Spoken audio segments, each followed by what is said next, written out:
നമ്മുടെ ഇംഗ്ലീഷിലുള്ള സംസാരം അതിമനോഹരമാക്കാൻ വേണ്ടി ഈ വീഡിയോയിലൂടെ നമുക്കൊന്ന് ശ്രമിച്ചാലോ? Let's go. ഇന്നത്തെ ഈ വീഡിയോ നമുക്ക് നമ്മുടെ ഇംഗ്ലീഷിലുള്ള സംസാരം മനോഹരമായ രൂപത്തിൽ എങ്ങനെ സംസാരിക്കാം, മറ്റുള്ളവരെ ആകർഷിക്കുന്ന രൂപത്തിൽ എങ്ങനെ സംസാരിക്കാം എന്നുള്ളതിനെ കുറിച്ചാണ്. അപ്പോൾ അതിനു വേണ്ടിയുള്ള ഒരു അടിപൊളി ഇൻഗ്രീഡിയൻസ് എന്ന് പറയുന്നത് ഇഡിയംസ് യൂസ് ചെയ്യുക എന്നുള്ളതാണ്.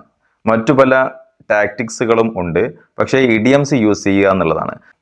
ഇഡിയംസ് എന്താണ് എന്ന് ആദ്യം നമുക്കൊന്ന് പരിചയപ്പെടാം. ഇഡിയംസ് എന്ന് പറഞ്ഞാൽ ഒരു ഗ്രൂപ്പ് ഓഫ് വേർഡ്സ്.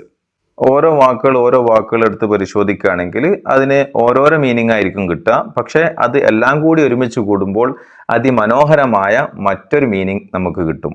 അത് ധാരാളമായി നേറ്റീവ് സ്പീക്കേഴ്സൊക്കെ അവരുടെ സ്പീക്കിങ്ങിൽ, അവരുടെ സ്പോക്കൺ ലാംഗ്വേജിൽ ഉപയോഗിക്കാറുള്ളതാണ്. അതുപോലെ നാമും ഉപയോഗിക്കാൻ തുടങ്ങുകയാണെന്നുണ്ടെങ്കിൽ നമ്മുടെ സംസാരം വണ്ടർഫുൾ ആയിരിക്കും.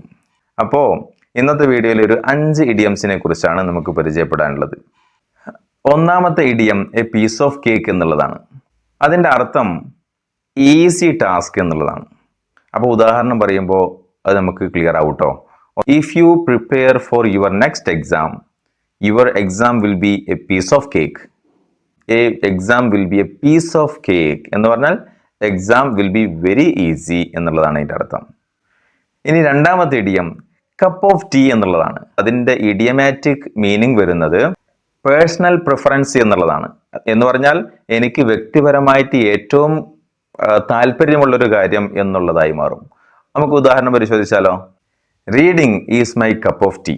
റീഡിങ് എന്നുള്ളത് ആണ് എൻ്റെ വ്യക്തിപരമായ താല്പര്യമുള്ളൊരു കാര്യം. Cricket is my cup of tea. അപ്പോൾ ക്രിക്കറ്റ് കളിക്കുക എന്നുള്ളതാണ് എനിക്ക് ഏറ്റവും താല്പര്യമുള്ള കാര്യം എന്നുള്ളതാണ്. അല്ലെങ്കിൽ മറ്റൊരു കാര്യം എനിക്ക് തീരെ ഇഷ്ടമില്ല എന്ന് പറയാൻ വേണ്ടിയും ഇത് ഉപയോഗിക്കാവുന്നതാണ്. ഉദാഹരണം, volleyball is not my cup of tea. Volleyball എനിക്ക് അത്ര താല്പര്യമില്ലാത്ത കാര്യമാണ്. Idiom number 3 out of the blue എന്ന് പറഞ്ഞാൽ അൺഎക്സ്പെക്റ്റഡ്ലി എന്നാണ്. എന്തെങ്കിലും ഒരു കാര്യം അപ്രതീക്ഷിതമായി സംഭവിച്ചാൽ ആ കാര്യം നമുക്ക് ഈ ഔട്ട് ഓഫ് ദ ബ്ലൂ എന്ന് പറഞ്ഞുകൊണ്ട് നമുക്ക് പ്രതിപാദിക്കാവുന്നതാണ്. She called me out of the blue after a long years of no contact. Contact ഇല്ലാത്ത ഒരുപാട് കാലങ്ങൾക്ക് ശേഷം, ഒരുപാട് വർഷങ്ങൾക്ക് ശേഷം അപ്രതീക്ഷിതമായി എന്നെ അവൾ കോൾ ചെയ്തു എന്നുള്ളതാണ്. Idiom number 4 is over the moon. അതിൻ്റെ മീനിങ് എക്സ്ട്രീംലി ഹാപ്പി എന്നുള്ളതാണ്. He is over the moon because he is getting married. Got it?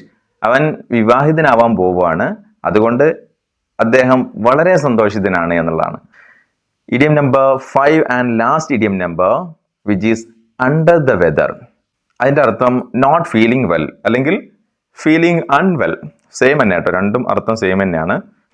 I am under the weather so I will be on leave tomorrow. എനിക്ക് വേണ്ടത്ര സുഖമില്ല, അതുകൊണ്ട് നാളെ ഞാൻ ലീവായിരിക്കും. So that's it, my dears, for today's video. I'll see you in my next video. Bye.